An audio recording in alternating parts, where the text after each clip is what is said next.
E agora essa música que nós estávamos tocando ali, né? Não é uma música de adoração a Deus. Essa é uma música de contemplação daquilo que Ele faz, daquilo que Ele é, que é um amor que não tem fim. Agora, não sei vocês, mas para pensar. Um Deus que criou o céu, a terra, o universo, que foi com a sua palavra, Ele criou o universo, te ama, cara. Te ama. Na particularidade de um ser só. A gente é uma areia na praia, perto, né, um grão de areia. E Deus olha para esse grão e Ele olha a sua particularidade e te ama profundamente, muito mais do que você pode imaginar. Então, assim, quantos bilhões de pessoas já passaram na face da Terra? Hoje são 8 bilhões.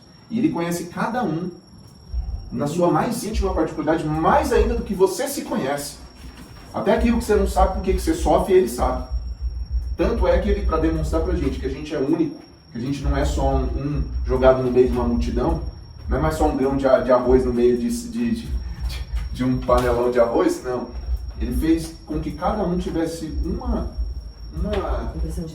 impressão digital diferente do outro. Ninguém tem a mesma impressão digital da senhora no mundo. No mundo, ninguém. Você acha que isso é uma assinatura da sua particularidade, daquilo que Deus criou você, da sua mais profunda perfeição? Então esse Deus eu não consigo entender, esse amor, nem como que Ele olha para mim, bem ruimzinho, e me fortalece. E a gente vem nessa perspectiva aqui de entender o que é a palavra de Deus. Entende que a Bíblia ela se interrelaciona com coisas que são tão profundas que a gente não consegue às vezes entender. E muitas vezes os líderes religiosos eles falam o seguinte, que o povo, as pessoas, eles não têm capacidade para entender se você falar profundamente o que está escrito nas Escrituras. E aí eles lidam o quê? Com raso.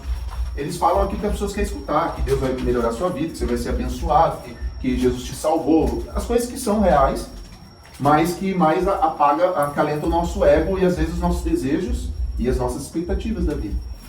Mas é interessante, se a gente olha o povo, lá na época de Cristo, eles mal sabiam ler. Não existia escola que nem hoje, todo mundo é alfabetizado. Pelo menos se ele quis estudar, ele teve condição.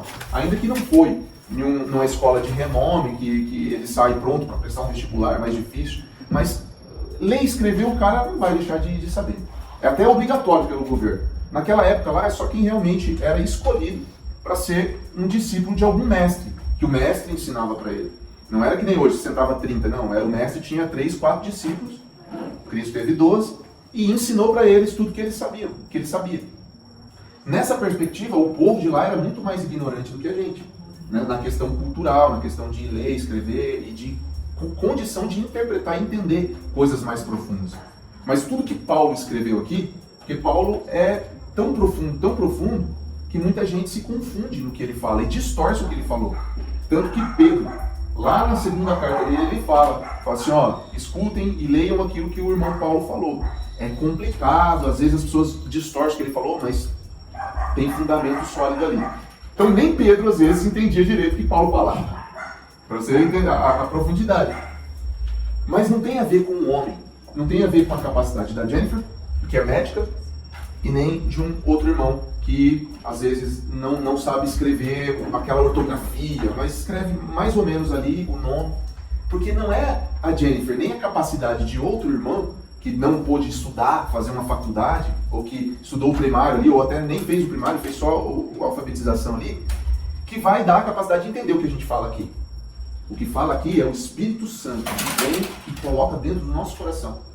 Existem pessoas letradas, inteligentíssimas, fizeram um monte de faculdade, que lê isso aqui, entende o que está escrito, mas não entra na profundidade do que a palavra quer dizer. Por quê? Porque isso aqui não é só o que está lendo aqui, mas sim revelação. O Espírito Santo vem dentro do nosso coração e coloca essa verdade. Quando eu falo aqui o que é o Evangelho de Cristo, a gente criou um monte de rito, um monte de tradição, um monte de coisas para poder dizer que isso é o Evangelho de Cristo. Mas o Evangelho de Cristo é muito mais simples. Não tem a ver com chegar na igreja e você ter a liturgia de primeiro uma música, aviso, dízimo, oferta, comunhão, ceia, né? Comunhão, depois mais uma música, aí apelo para o povo vir para receber uma oração e vão todos em Deus, né? E acabar. O culto a Deus é muito mais profundo, ele não tem essas compartimentações. O Evangelho de Cristo é vivência, é experiência.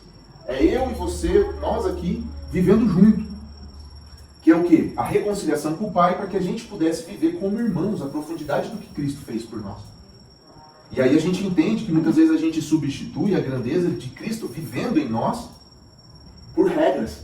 Aí a gente tem que cumprir uma tabela para que Deus nos veja e a gente seja digno dele. Mas não é isso. O Evangelho de Cristo ele é tão lindo que ele é simples. Cristo morreu na cruz. Para quê? Para pagar uma dívida impagável. Eu peguei um cartão sem limite lá e eu gastei a fortuna 5 trilhões. O mundo inteiro não conseguia pagar minha dívida. Cristo foi lá e pagou.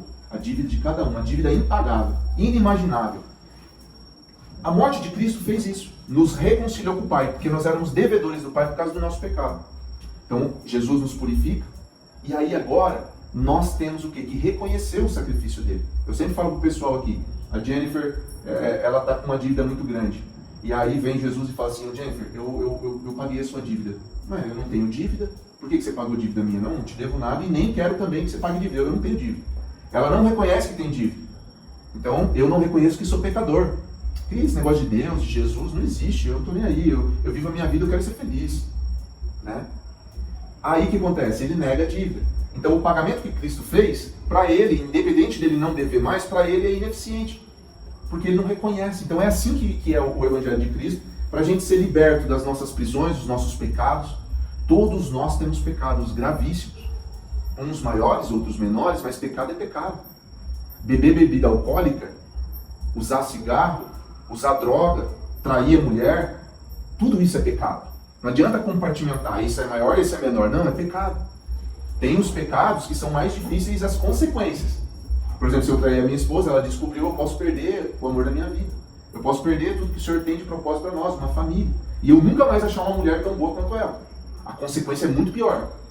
Se eu fumo, por exemplo, aí eu fumei 25, 30, 40 anos, e aí eu tenho um câncer de pulmão, a consequência foi grande. Mas se eu fumei 10, 15 anos e eu consegui parar, peço perdão, acabou. A consequência foi menor.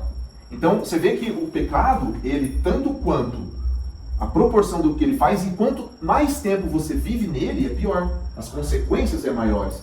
Mas Cristo liberta todos. Desde a mentira, desde a ignorância, da ira, da maldade, do acusar o irmão, fofocar, tudo isso é pecado. E Cristo nos liberta disso pelo seu sangue. Só que as consequências são proporcionais. E aí que eu estava falando, né, da palavra de Deus. A palavra de Deus, em João 1, diz que o verbo se fez carne. E ele era com Deus, estava com Deus e ele era Deus. Interessante quando o em Gênesis fala que Deus, e ele falou e houve luz, e ele sempre, pela palavra, ele criou o universo. Então, haja luz, ele deu ordem e houve luz. Então, a palavra de Deus é Cristo. Entende? Que aí quando a gente vê que ele fala que tudo foi feito por ele, Cristo, Jesus, através dele e para ele, quer dizer que a palavra dada por Deus é Cristo. E a gente vê que ele é a palavra. E a palavra, a nossa Bíblia, é Jesus. Da mesma forma que Jesus, ele é o cabeça do corpo da igreja. E ele é o noivo da igreja. Então nós somos parte do seu corpo. Se Cristo é a palavra e nós somos o corpo dele, nós devemos o quê? Reconhecer a autoridade e a ordem de Cristo. Quando a gente vai contra o que Cristo está falando, a gente está negando aquilo que a nossa cabeça está dizendo que é para fazer. E a palavra de autoridade de Deus, ela transforma e cria tudo. Mas quem anda fora da palavra de Deus, o que acontece? Destrói tudo, não tem nada que se cria. O diabo, ele não tem criatividade. O diabo, ele não tem mais o dom de criar nada novo. O diabo aprende com a gente todo dia. Porque nós temos a iluminação de ter novas ideias, tanto para bem quanto para o mal.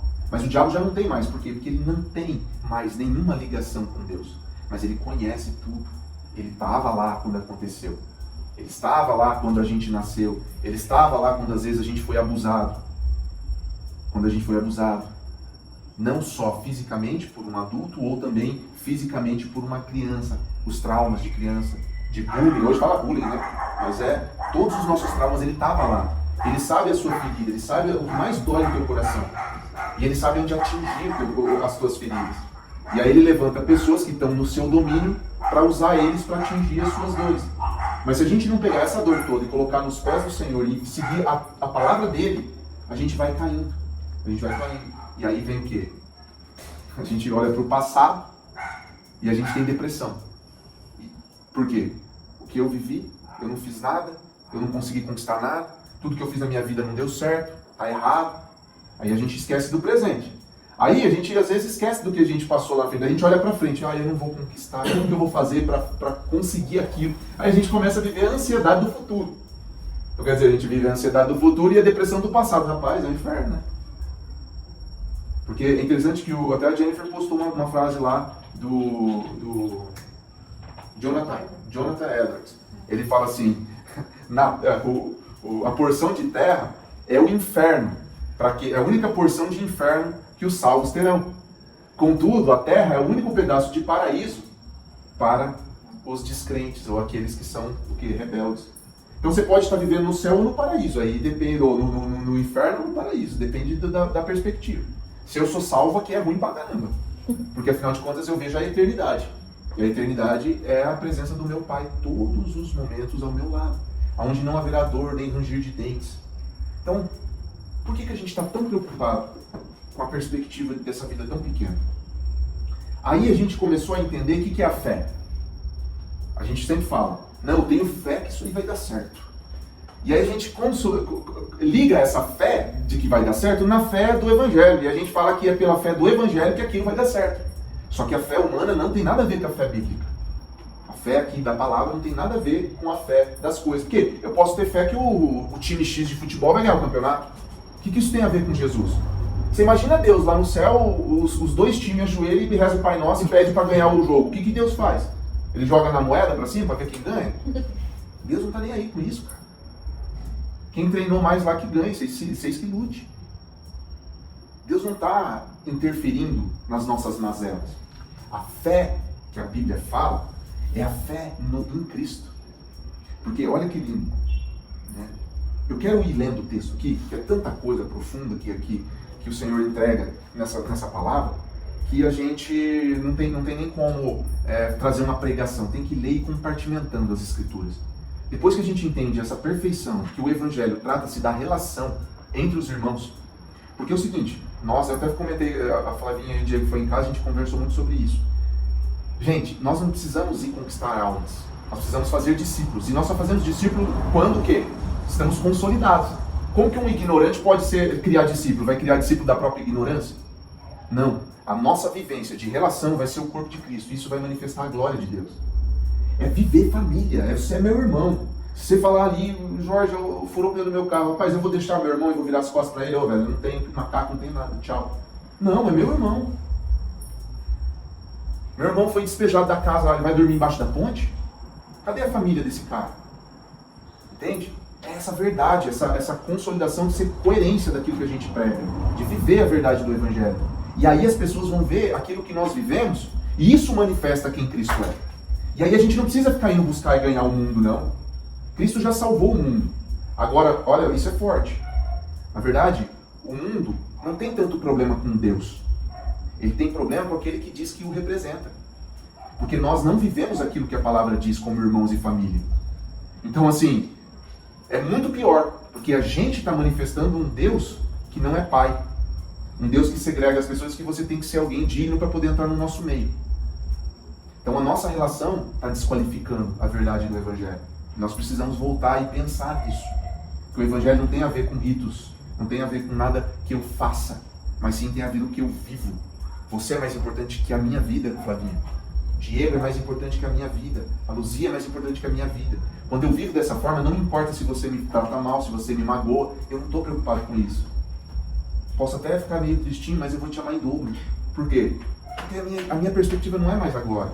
É a eternidade, então eu quero você lá, independente. Você pode estar num dia mal. Mas quando a gente é rival, a gente não vive essa correlação de família, o que a gente faz? Luzia não presta. Aí eu quero cortar o meu pé.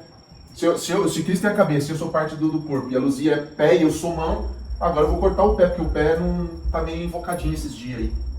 Uma ova, cara, a gente tem que aprender a falar e a pessoa não se magoar. Por quê? Já parou para pensar que nos fundamentos religiosos a gente fala algo para a pessoa e a pessoa se dói? Peraí, olha a palavra que tem aqui. Ele fala porque a gente Ah, não, isso aqui é em Provérbios 6. Ele fala o seguinte: não admoeste ou não corrija o ignorante, porque isso vai trazer desgraça para a sua vida. Porque quando você repreende um sábio, ele se torna mais sábio. Agora, você repreender um ignorante... Então, se eu estou repreendendo um irmão em amor e ele está se rebelando contra essa palavra de amor que eu estou dando, ele é sábio ou ele é um ímpio? Se a gente está se rebelando assim um contra o outro, quer dizer que a gente não é tão sábio assim. E que a gente não vive tanto assim quanto Deus. E o Senhor fala para você nem repreender essa pessoa, nem confrontá-la. Por quê? Porque isso vai trazer desgraça para a sua vida, de tão ignorante que essa pessoa é. Então, será que a gente não pode entender que às vezes uma palavra que a gente não entende agora, a gente fica até bravo, mas eu vou meditar. Irmão, eu não concordo com você neste momento, mas eu vou meditar no que você está me falando. E se você estiver errado, depois a gente conversa de novo. Eu vou falar que você está errado. E está tudo bem. Isso é simplicidade, é sensibilidade. Por que tem que ser tudo 8 ou 80? Por que eu tenho que ter a razão de tudo? Não, eu quero ser confrontado, eu quero que você me fale. A tua crítica me faz mais sábio. Vocês querem ser sábios ou vocês querem ser ignorante e ímpio? Então, quando as pessoas vierem te criticar, assim, o crítico não presta aqui dentro. Peraí, então, quem está falando isso é ignorante. Não quer ser sábio. Porque se você olhar, o Balaão lá, se não fosse a mula dele empacar, o anjo tinha passado a espada nele. E ele ainda espancou a mula. E até que a mula falou, porque me espanca. Tipo, tô te salvando ali, o anjo ali, aí o anjo aparece. Então muita gente está tratando o irmão como mula. Só que está espancando e não está nem aí, ele continua andando. O anjo vai passar a espada. Presta atenção. Você quer ser mais sábio? Ame crítica. Ame crítica. Absorva aquilo. Mesmo que dói na hora, anota aquilo lá e vai meditar nele. E aí você pode até falar assim, não, irmão, verdade. Trate a humildade. O Senhor falou, seja manso e humilde como eu sou. Olha a palavra. Quero que saibam quão grande tem sido nossa luta por vocês. Paulo falando para os Colossenses. Pelos que moram em Laodiceia e por muitos outros que não me viram face a face. Faço isso para que o coração deles seja consolado e para que eles, vinculados em amor, tenham toda a riqueza da plena convicção do entendimento. Olha para você ver. Quando está vinculado em amor, a gente consegue ter toda a riqueza, é uma riqueza, é um tesouro, da plena convicção do entendimento. Então, quando eu entendi o negócio, é uma riqueza. E tem que ser pleno. Por quê? Porque em amor, nós encontramos esse lugar de entendimento. Mas o entendimento é a superfície. Por quê? Através da plena convicção do entendimento, para conhecimento do ministério de Deus, que é Cristo. Então, quando você entende o Evangelho, você automaticamente é levado ao conhecimento de Deus, dos mistério de Deus, que é o quê? Cristo. Olha que coisa mais linda. Eu entendi que Jesus morreu por mim, eu entendi o Evangelho de Cristo, mas agora o conhecimento aqui não é algo que se aprende com o intelecto, é algo que se aprende no Espírito, porque é conhecer. Eu entendo a Jennifer, ela é médica, ela é esposa do Jorge, ela mora em Maringá, ela tem um carro Peugeot 208 azul que ela bateu. Tadinha. Eu entendi a Jennifer. Mas agora, Jennifer, uma mulher de caráter, que tem um coração pleno em amor, uma mulher maravilhosa, uma esposa fiel, que cuida do seu marido, que tem sensibilidade, que às vezes erra, mas tentando acertar. Opa, só pode falar isso quem conhece. Então Deus, você conhece Ele como? Na comunhão. Na comunhão, é no dia a dia. É na relação mais profunda de chegar, papai, senta aqui, eu quero te conhecer. Eu sou ignorante. Eu entendi que Jesus é o único caminho, verdade e a vida. Eu te quero, eu não sei nada, pai. Pega a tua Bíblia. Se Cristo é a palavra. Se Cristo é a palavra. E a palavra de Deus é o que traz fé, porque ele fala, a fé vem pelo ouvir, e ouvir a palavra de Deus. Como a gente tem hoje, a gente sabe ler, a gente vai ler a palavra. Então, todo esse entendimento e para conhecimento do ministério de Deus, que é Cristo, da onde vem? Da palavra, que é o próprio Cristo. Isso é lindo. Então, como que eu quero a profundidade do conhecimento de Deus, que é Cristo, sem as Escrituras? Porque daí a gente não vai ler como um homem lê. Eu estou entendendo as palavras, mas eu não estou interpretando. Eu estou interpretando o texto. mas eu não estou sendo revelado da profundidade. Por quê? Porque isso é só o Espírito Santo. É a palavra viva que entra dentro do coração. Não é só ler. Só ler, até um pagão lê. Tem um menino lá que ele é ateu, muito amigo meu desde criança, eu até não falo mais com ele. Ele era tão petista que acabou as relações cortando, até por ignorância minha, né? Ignorância no sentido de, tipo, tentar abrir os olhos e, poxa, você não agrega nada na minha vida, você pensa totalmente diferente, você não pensa nada comigo. Então, assim, você vê que o mundo, ele quer agregar ao seu lado aqueles que são iguais a ele. É mais cômodo, né? Mas Cristo não faz assim. O corpo, ele fala, são vários membros e várias funções diferentes. O corpo de Cristo, ele é manifesto o quê? Nas diferenças. Ainda que a gente não concorde, mas tolerando-vos em amor. Tolerando-se em profundo e paciente amor, a palavra diz. Aí eu até comentei, o Flavinho e o Diego já está um pouco à frente aí, que eu já comentei com eles, né? A gente conversou semana passada. O que é tolerar no mundo? Tolerar é o seguinte: eu trabalho para um cara, eu ganho um salário bom e eu quero continuar trabalhando lá. O cara é um demônio na terra, ruim. Rapaz, eu não aguento esse cara, mas eu tolero ele por quê? Porque eu tenho um benefício. Eu ganho algo com isso. Então, eu tenho benefício. Agora, se eu tenho uma mãe acamada que foi ruim para minha vida toda, eu não consigo nem... Mas aí o quê? Moralmente, eu preciso cuidar dela. Então, eu tolero aquela situação e limpo ela, cuido dela. Por quê? Por princípios morais. Mas isso expressa amor? Não expressa amor. Agora Paulo está falando, tolerai-vos em paciência e em amor. Automaticamente, você tem que tolerar o seu irmão sem ganho próprio, sem benefício próprio, e muito menos só para dizer que você tem moral, que você tem ética. Não é isso que o Evangelho é. O Evangelho é tolerar em amor, ainda que tipo tem uma hora que você quer tacar a Bíblia no cara. Mas tá tudo bem, é assim mesmo.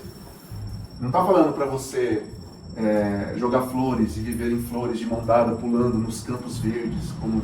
Não, para, gente. A gente está na realidade, tem gente ruim, tem gente que demora. Por quê? Porque tem níveis de maturidade diferentes. Tem um cara que você falou A, ele entendeu B, C e já torce o nariz para você. Eu vem aqui, ô irmãozinho, peraí, deixa eu te ajudar. Você não vai falar para ele, vai dizer que você está meio imaturo, eu vou te ajudar a ter um pouco mais de maturidade para entender o que eu estou te falando. A gente precisa fazer isso, já fizeram isso com a gente. E vai ter gente que vai ter que fazer com a gente, que está muito acima de nós de maturidade. Um pastor Paulo Borges, o pastor Gerson, o pastor Éder. Os caras têm mais maturidade. Maturidade de vivência. Não só de palavra, mas de vivência. Então a gente precisa aprender a ouvir a crítica, porque a crítica te faz mais sábio. Mas olha que bonito. Que o ministério de Deus, que é Cristo, a gente vai conhecer ele. Em quem estão ocultos todos os tesouros da sabedoria e do conhecimento. Olha só, em Cristo, nesse ministério que é Cristo, é que está ali oculto todos os tesouros da sabedoria e do conhecimento. As mesmas coisas anteriores. Você vê que o Senhor é tão lindo que Ele te dá entendimento para que você consiga se aprofundar no conhecimento de quem Cristo é, e automaticamente isso te traz mais sabedoria e mais conhecimento dele. Então quanto mais você busca Ele, é um ciclo, cara. É um ciclo maravilhoso. E tudo o quê? Tudo é Cristo. A palavra é Cristo, a rocha é Cristo. Meu amor, o corpo é Cristo. Então lembre-se disso. Quando você maltratar um irmão, você for desleal, desonrado com ele, você está agredindo a Cristo. Toda vez que na igreja eu não gostar de uma palavra, que às vezes a pessoa falou na maldade mesmo, mas e aí? Você, como sabendo que ela é parte do teu corpo e ela representa Cristo, apesar que ali ela está errando, você vai repreender ela ou responder com ignorância, ou você vai chegar, irmã, vem aqui. Você sabe que nós somos o corpo de Cristo, né? Então, se eu responder para você isso que você falou, com grosseria, eu vou estar te dando uma paulada. E eu vou estar batendo em Cristo. Eu amo muito Cristo. Automaticamente eu tenho que te amar. Eu não gostei muito do jeito que você falou, mas me explica. Talvez eu possa ter entendido errado.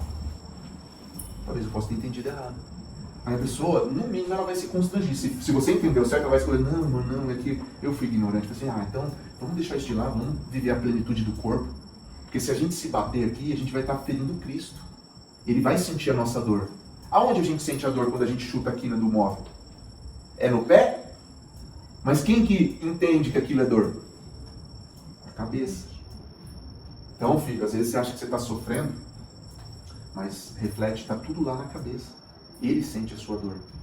E se você ferir um irmão, você está refletindo a dor que você está ferindo no irmão, na cabeça também. Por isso que ele fala, lá no fim dos tempos, ele separar às esquerdas os bodes, e na direita as ovelhas. E ele fala para os bodes: vocês vão ser perdidos aqui, por quê? Porque eu tive fome, sede, estive nu, estive preso, estive no hospital e você não me ajudou, não me visitou, não me deu água, não me deu comida. E eles falam assim: Senhor, mas quando te vimos e não fizemos isso? Toda vez que negaste isso aos meus pequeninos. E a mesma forma os da direita e esquerda ainda. Da direita, ele fala: vocês serão recebidos lá no paraíso. Tal. Mas Senhor, o que nós fizemos para ser digno de ser recebido pelo Senhor? Quando eu tive fome, o Senhor me deu de comer. Quando eu tive sede, me deram de beber. Eu estava enfermo e foram me visitar. Mas quando fizemos isso? Toda vez que fizeste pelos meus pequeninos. Que é o quê? Os irmãos. Então você vê que as nossas ações para o irmão refletem em Cristo. Então peraí, se você bater no irmão, não vem com esse migué não. Você está batendo em Cristo, irmão. A rocha de Moisés lá que ele bateu, que era para falar, porque falar é a palavra, é Cristo. Eu falo para a rocha que é Cristo, e a palavra é Cristo, que jorra o Espírito, que é a água. Para quê? Para dar o alimento, a sede, matar a sede do povo. Então, se Jesus é a cabeça e nós somos parte do corpo dele, e ele também é a rocha, toda vez que eu ferir o meu irmão, eu estou ferindo o corpo e eu estou fazendo como Moisés fez. Eu estou ferindo a rocha, dando mau testemunho de Cristo e desonrando a santidade de Deus. Você está entendendo a profundidade disso? Você não tem mais desculpa, velho. A gente vai ter que dar um de 10. Se a gente errar com o irmão, nós vamos ter que voltar lá e falar assim: olha, perdão, eu sou bem ruim mesmo, mas eu te feri, e eu feri Cristo, e eu bati na rocha. Eu queria poder, queria matar a sede e bati na rocha. Lá no Egito, na época que eles saíram do Egito e passaram no deserto, o povo tinha sede. E Deus falou para Moisés: vai lá e fale com a rocha. E Moisés falou com a rocha e saiu água de dentro da rocha. Essa rocha, ela representa Cristo. Só que depois eles tiveram sede de novo. E aí Deus falou assim para Moisés: pegue o cajado, vai lá e fale com a rocha.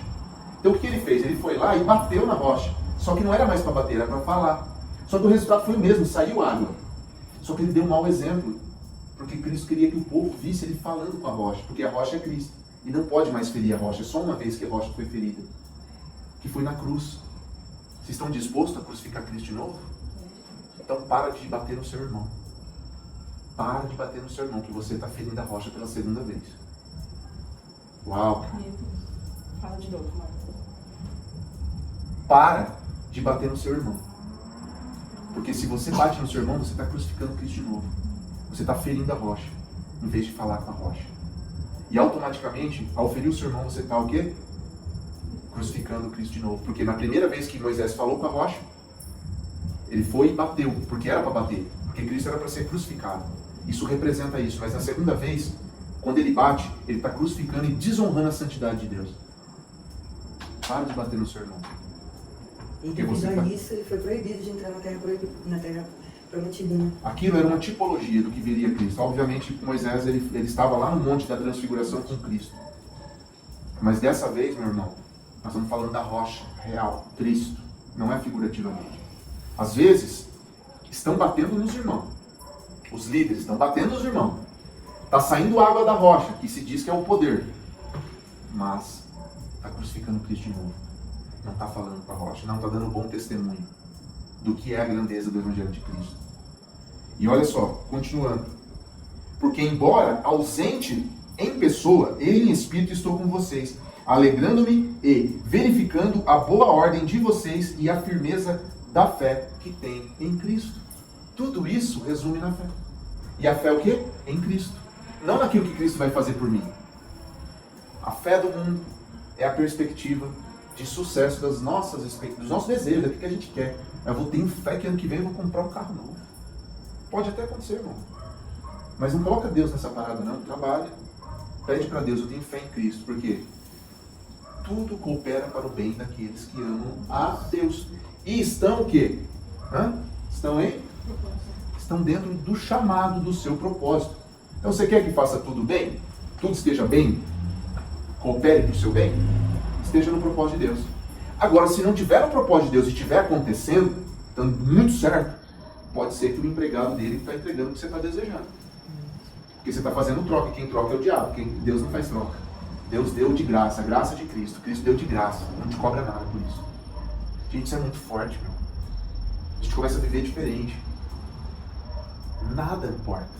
Não importa nem a fome, nem a sede e tal. A gente quer, sim, ter conforto, ter as coisas que o Senhor puder nos dar para a gente viver bem nessa vida, mas isso você tem que estar disposto a abrir mão todo dia. O que importa é Cristo. O resto é supérfluo.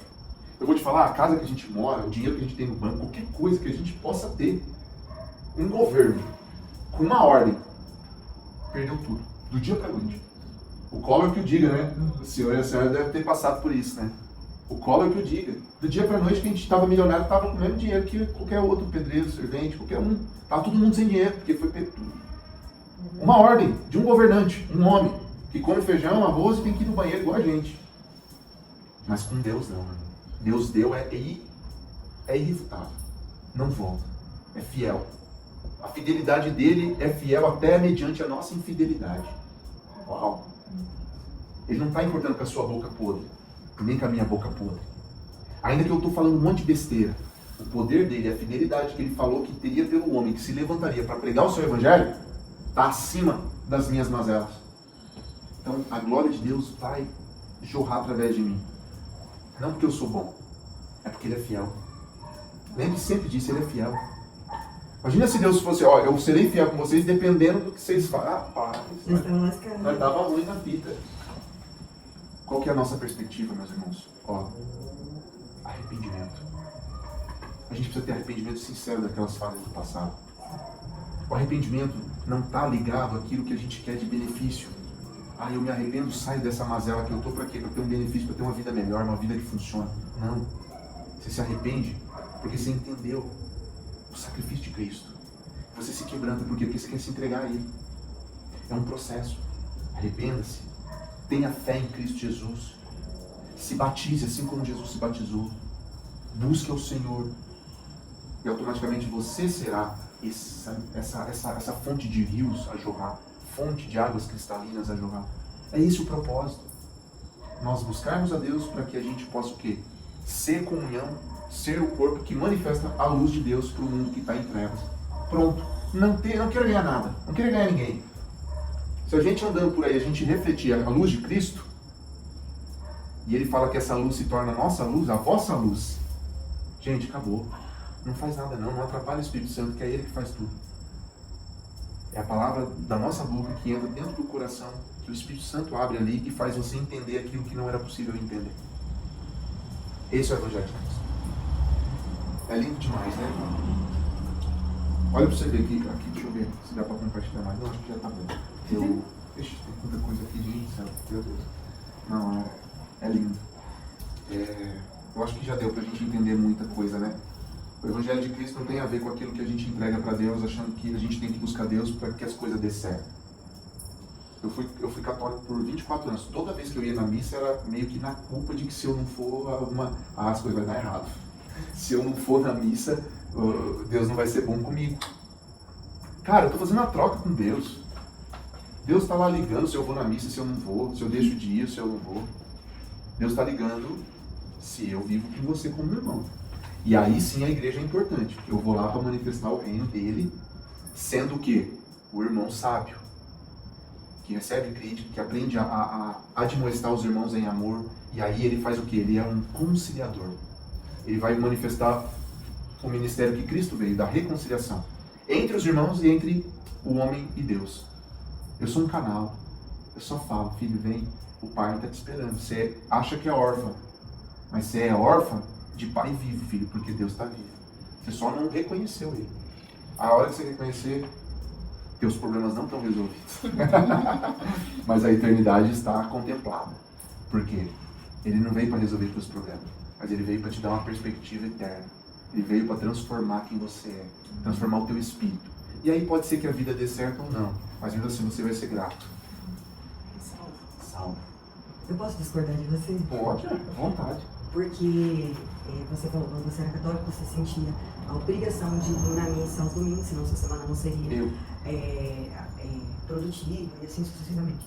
Mas agora estando na CIA, esse mesmo sentimento eu tinha quando eu era católico, mas não da minha semana, mas eu me sentia que eu precisava ir à missa aos domingos para me abastecer da palavra, abastecer do Espírito Santo, e na CIA eu sinto a mesma coisa, que eu tenho a necessidade de ir, que teve um domingo que não deu para mim, eu comecei comecei a perguntar para a doutora Jane, tem culto na segunda, terça, quarta lugar? Eu precisava ir. Então, independente de ser igreja católica ou evangélica, Sim. nós não temos essa necessidade de ir à casa do Pai ao domingo? Eu não tinha entendimento, eu estou falando de motivação do coração, não estou falando de igreja e nem de você ir ou não. Se você tem essa necessidade, obviamente você está indo com a motivação certa, correto? Sim, não, no ver sim, É. mas posso ter. A minha motivação de ir lá estava. Tanto é que hoje, se eu não tenho a motivação certa para ir na CIA, eu falo, não, vamos na igreja. A motivação dele não era se encher da palavra, era buscar Era, tipo Deus assim, para trazer algo para a vida dele. Tipo, Não, é uma culpa. Eu vivo por culpa. Se eu ia não lá for. para receber só, eu não ia para me alimentar da palavra. Não, eu tenho que ir, eu sou obrigado, senão o Deus mal vai me punir, entendeu? E tem um monte de evangélico indo para a igreja evangélica da mesma perspectiva. Deus não pune. Se não pagar dízimo. Não, mas gente, vocês não estão entendendo. Tem muita gente que pensa isso. Isso é muito profundo, porque está enraizado na nossa cultura e está enraizado no nosso inconsciente. Se cada um de vocês refletir dentro de vocês, às vezes que você foi sem vontade e por que você foi, você vai ver que muitas vezes a gente está com a motivação errada. E aí que tá. Eu, muitas vezes, não estou com vontade de ir na igreja. Mas eu quero o Pai. E aí eu vou. Por quê? Porque eu já sei, eu vou sincero, eu sou sincero, não estou indo buscar alguma coisa para mim. Não, eu estou indo, o quê? Porque eu sei que a comunhão dos irmãos é importante. E chego lá, o Pai fala, me toca. Eu recebo uma palavra que me fortalece. Então, assim, a gente não falta ao culto. Quando falta, é por alguma coisa que a gente não pôde mesmo, está viajando e tal. Às vezes com vontade, às vezes sem vontade, ou às vezes cheio de vontade de estar na glória de Deus. Mas aí que tá, a minha motivação é sincera com Deus. A minha semana não vai ser melhor ou pior se eu for na igreja. Simplesmente por ser. Tipo assim, não. Eu vou. Porque assim, se eu for lá só pensando que eu tenho que ir lá, porque senão Deus vai ficar chateado comigo, tá errado. É a mesma coisa de eu falar assim, eu tô indo lá na casa da minha mãe, eu vou lá por obrigação, velho. Chego lá e só fico no celular. Às vezes eu faço isso, né, mãe? Mas é porque eu tô resolvendo coisa. Se entregou. Não, mas eu vou lá porque eu quero me relacionar com ela. Eu quero dar um beijo nela, eu quero ficar na presença dela. Agora, se eu não quiser ir lá e falar assim, cara, eu vou lá porque é a mãe, velho, senão a mãe vai ficar chateada comigo. Eu vou entregar pra ela a sinceridade da minha relação? Eu vou lá cumprir tabela. E cumprir tabela, filho, fica em casa. Se eu não for lá pra entregar a sensibilidade, o amor sincero do teu coração, nem vai. Mas o dia que você for, vai pra entregar. E se você nunca tá querendo ir, você nunca tá tendo essa sensibilidade, esse amor, então tem alguma coisa errada com você. Busca Deus, profundamente. Porque é alguma coisa que tem que ser tratada no teu coração. Entende? A gente tem que ser sincero com a gente mesmo, não fazer porque os outros estão mandando. O Evangelho de Cristo é liberdade. Eu não sou escravo. Eu sou livre. Então nessa liberdade eu posso meditar. Eu posso ser sincero. Pai, hoje eu acordei nervoso, Pai, pelo amor de Deus. Tira da minha frente aquelas coisas ruins lá que... Pai, me ajuda, Senhor, para eu não te ofender e não te magoar no dia de hoje, porque, Pai, eu não entendo. Ora, seja sincero com o teu Pai. A possibilidade de você sair dali, você até esquecer que você estava bravo, é gigante. Por quê? Porque o Espírito Santo vem e toca, nem você percebe. O negócio resolve, você nem percebeu. É lindo. Então, assim, eu estou tratando nessa questão de ir na igreja na perspectiva de sinceridade, de não ser hipócrita, de não fazer as coisas por fazer. Você acha que eu quero vir no GC, fazer o GC todo sábado? Rapaz, isso é peso espiritual, um monte de peso.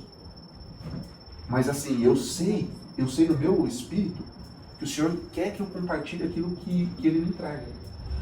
Se vai ser bom, se todo mundo vai entender, já não cabe a mim, cabe ao Pai, Ele que se vira para vocês. Mas se eu vou ser obediente a Ele, é comigo, né? E toda vez que eu chego aqui, que meu Deus, queria sair correndo, no final eu estou cheio de alegria. Então eu já entendi a lógica do negócio. Ou você acha que o pastor sempre está lá cheio de alegria para ir lá levar a palavra, ele passa a semana inteira, não chega a hora de chegar. Rapaz, é opressão, é luta, é guerra, é batalha. Rapaz, para trazer uma palavra lá na igreja, lá no púlpito, às vezes eles podem falar alguma coisinha errada lá, cara, seja crítico, mas seja misericordioso e amoroso. Porque você já parou para pensar, se você tivesse subido no púlpito lá, falar para 2.000, 3.000 pessoas, cara, é pesado, é difícil, o diabo tá doido, filho, tá querendo comer o cara vivo. Então, assim, a gente precisa ter essa sensibilidade. E por que não chegar igual a Luzia falou, Jorge, eu não concordo com você. É maravilhoso isso. Porque daí, às vezes, ela entendeu errado, eu explico. Ou, às vezes, eu falei besteira mesmo, falo, nossa, irmã, você tem razão. Por que não? Eu não sou perfeito. E eu nem virei anjo, não tenho asa ainda, não estou voando. Tá tudo bem. Entende? Essa simplicidade, essa liberdade de trocarmos, né? Essa conversa. É isso aí, meus irmãos. Como que é o nome do cara? Oswaldir. Oswaldir. Oswaldir.